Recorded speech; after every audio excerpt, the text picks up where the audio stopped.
topic is income determination. We will determine income. How? With the help of aggregate demand and aggregate supply. Before I begin with the topic, I want to give you some brief introduction over here. That why this macroeconomics concept developed. Why are we determining the income here? Why are we determining output or employment level here? Actually, there was Great Depression in 1929. At that time, there was, output was very less. People were unemployed. They lost their jobs. Output also, fell. It was very low. There was Great Depression in 1929 in North America and Europe. So what happened at that time? Keynes, economist, a British economist, he thought about this. That at this time when there is so low unemployment, output is very low, and he thought at that time that we have to think over it. We have to think about the economy, how economy will develop. So he thought about employment status, he thought about output, he thought about income, right? After that, macroeconomics came into being, and you have already done in unit number 1 about national income. So at that time, we take total output of goods and services. There we take actual goods and services produced. But here, actual goods and services produced or what we plan, these are not always same. Maybe actually we are consuming more, actually we are investing more. So here, Keynes has given this concept with reference to aggregate demand and aggregate supply, which is planned, which is not the actual one, right? You have already done about aggregate demand and aggregate supply. Now we will find out equilibrium level of income. Equilibrium level of income. This is also known as output and employment. So we will find out in this topic what is equilibrium level of income, equilibrium level of output, or equilibrium level of employment, right? Now simply I am writing over here, what is equilibrium point? Equilibrium level is that level where aggregate demand, this is planned aggregate demand, is equal to planned aggregate supply, right? Now, we know that what is aggregate demand. Aggregate demand is C plus I, that is consumption and investment expenditure. We also know that aggregate supply is C plus S. That is because we know this is equal to income. Aggregate supply is equal to income. And out of our income, either we consume or we save. So we can say that aggregate supply is equal to consumption plus saving. Now with the help of these two equations, we will find out C plus I equals to C plus S. Because we know that AD equals to AS. So we can say C plus I equals to C plus S. Now here consumption is same. So what is left? Investment equals to saving. Here I stands for investment and S stands for saving. So there are two approaches given by Keynes, that is aggregate demand equals to aggregate supply, and second approach is saving equals to investment. With the help of these two approaches, we will find out equilibrium level of income or equilibrium level of output or equilibrium level of employment. Now let us study aggregate demand and aggregate supply approach. You know that there are two approaches, that is AD and AS approach. AD-AS approach. And second is saving and investment approach. Before I begin with any approach, I'll make you clear about assumptions. What Keynes assumes over here. Economics is based on assumptions. So first assumption by Keynes is price remains constant. Second is investment is autonomous.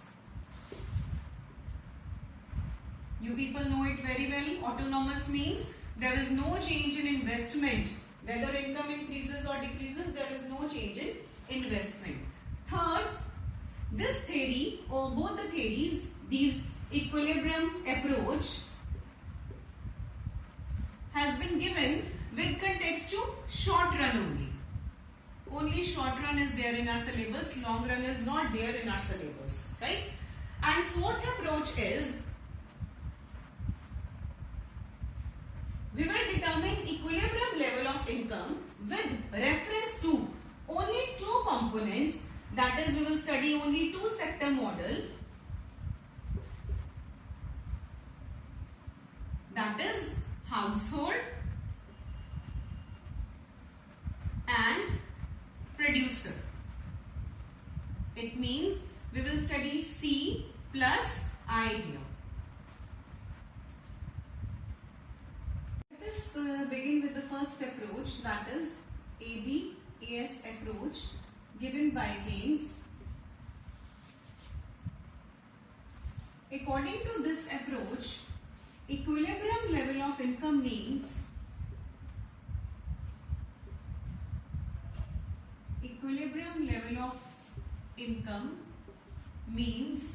that point where AD is equal to AS. Now what is AD? We know that AD is equal to C plus I and AS is equal to C plus S. Now here C stands for consumption expenditure, I stands for investment expenditure and S stands for saving. Consumption expenditure is ex ante. That means planned consumption expenditure. It is not the actual consumption expenditure. Here I stands for investment expenditure and this investment expenditure is autonomous. We assume that investment doesn't change, it remains constant. Here S stands for savings and savings are also ex ante. That means planned savings. In short, I am making a diagram over here.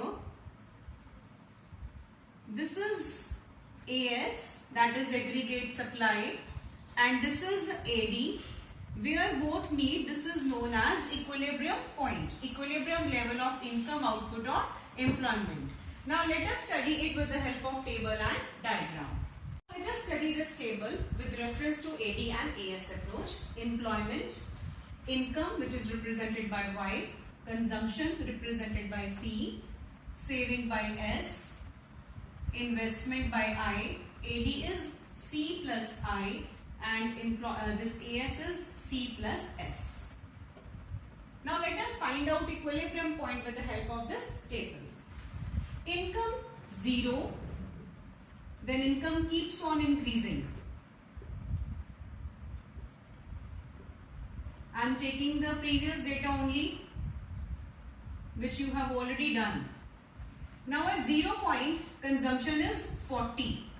When income increases to 100, consumption increases. Again income increases, consumption increases. Now income keeps on increasing and consumption is also increasing.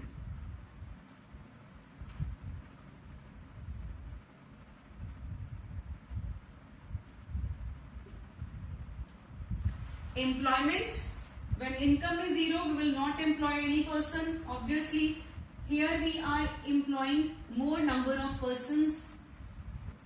Maybe आपको यहाँ पे employment का मतलब समझना है. जब हम next करेंगे ना full employment क्या होती है, under employment क्या होती है, then you will be clear that why I am writing employment over here. This is, we are employing more number of persons and more output is there, more income is there, When there is more income, there is more consumption, there is more saving and so on. Right? Now we assume that investment is autonomous. It is 40.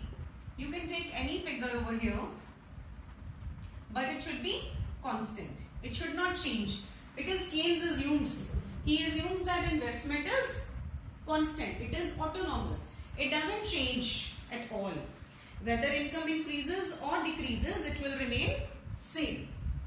Now here, this data I have taken the previous data only which you have done when we did aggregate demand and aggregate supply. Now very easy to find out savings over here. Income minus consumption. It will be minus 40, minus 20, 0, 20, 40, 60 and 80. Investment is autonomous only, constant. Now how to find out aggregate demand and aggregate supply? C plus I, 40 and this 40. It will be 80, 120 plus 60, 120 plus 40, 160. This will be 240, 320, 400, 480 and 560. Then how to calculate aggregate supply? C plus S. It will be 0, then 100, 200, 300, 400, 500 and 600. Now you can see aggregate supply and income is exactly same. Now where AD is equal to AS? Where AD is equal to AS? Here. When income is 400, at that time aggregate demand is equal to aggregate supply. It means this point is known as equilibrium level of income. This point is also known as effective demand. When you employ 40 persons, here we are not taking data in lakhs and crores, we are simply taking 40 here. When you employ these many persons, income is 400. At that time, both are equal to each other, which is also known as effective demand. Let us study AD and AS with the help of diagram. Income, or we can say output, or we can say over here employment. We are taking it on x-axis. We are taking aggregate demand on y-axis. 45 degree line हम draw करते हैं, which shows that income is equal to saving plus consumption. So this is 45 degree angle, and income line we are making at 45 degree angle. This income is known as aggregate, is equal to aggregate supply. Income is equal to aggregate supply, and this is your aggregate demand curve, upward sloping, which shows that when income increases, consumption increases and aggregate demand also increases. I'm giving it a name, say N, and this is E point. Now what do you understand by this point? Here AD is equal to AS. Means this is the equilibrium point. I'm giving it a name, say Y. This is equilibrium level of income, output and employment, OY, and here AD is equal to AS. This point is also known as effective demand.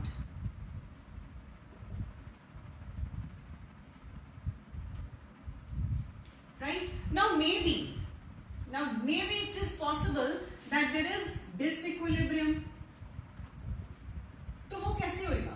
What is the situation? We say that equilibrium is a situation when AD is equal to AS. There can be disequilibrium also. It can be which form? Either AD is greater than AS or AD is less than AS. These are the two possibilities. Either it's greater or it's less. Now, what does it mean? Aggregate demand is more than aggregate supply. It means people are planning to consume more. Here, people are planning to consume more. So planned consumption expenditure is more. अगर planned consumption expenditure ज्यादा है, inventory supply आपके पास कम है ना? See, you can see over here, aggregate supply is less. Here, inventory is short. Inventory कम है आपके पास और लोग ज्यादा buy करना चाहते हैं. So what the producers will do? Producers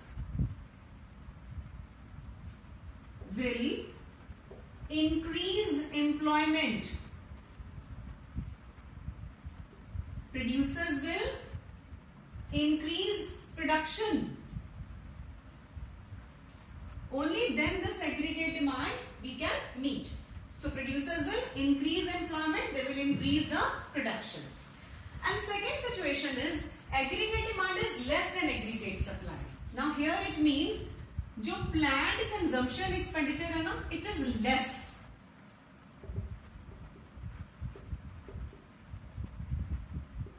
Inventory is more. Or we can say here there is unsold stock.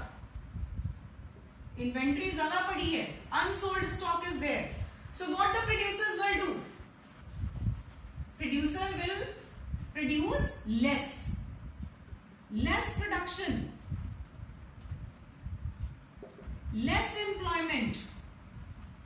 They will employ less number of persons. They will reduce production. So these are the two possibilities when there is no equilibrium. Either aggregate demand is more than aggregate supply or aggregate demand is less than aggregate supply. When it's more, means inventory हमारे पास short है, stock कम है, लोग ज़्यादा buy करना चाहते हैं. So what the producers will do? They will increase production. They will resort to more employment. And here it means people are planning to consume less. और चीज हम इसको कह सकते हैं. Here savings are more. वो consumption expenditure कम कर रहे हैं, savings उनकी बढ़ रही हैं. They are saving more money. So अगर supply ज़्यादा पड़ी है, मतलब producers के पास inventory पड़ी है, unsold stock है. So what they will do? They will decrease production. They will decrease employment. So this is the concept of ADAS approach. You will do their definition, then table, diagram, explanation, and these are the two possibilities. In case one is greater than or one is less than the other. How to readjust. And producers will increase their production or producers will decrease their production till that point जहां तक ADAS के equal नहीं आ जाती. कब तक वो करते रहेंगे ऐसे? तब तक इंक्रीज प्रोडक्शन करेंगे या इस सिचुएशन में तब तक डिक्रीज प्रोडक्शन करेंगे till that point when AD is not equal to AS. जब तक AD/AS equal नहीं आएगा, they will keep on doing this. So ultimately they have to maintain equilibrium only. That is AD should be equal to AS.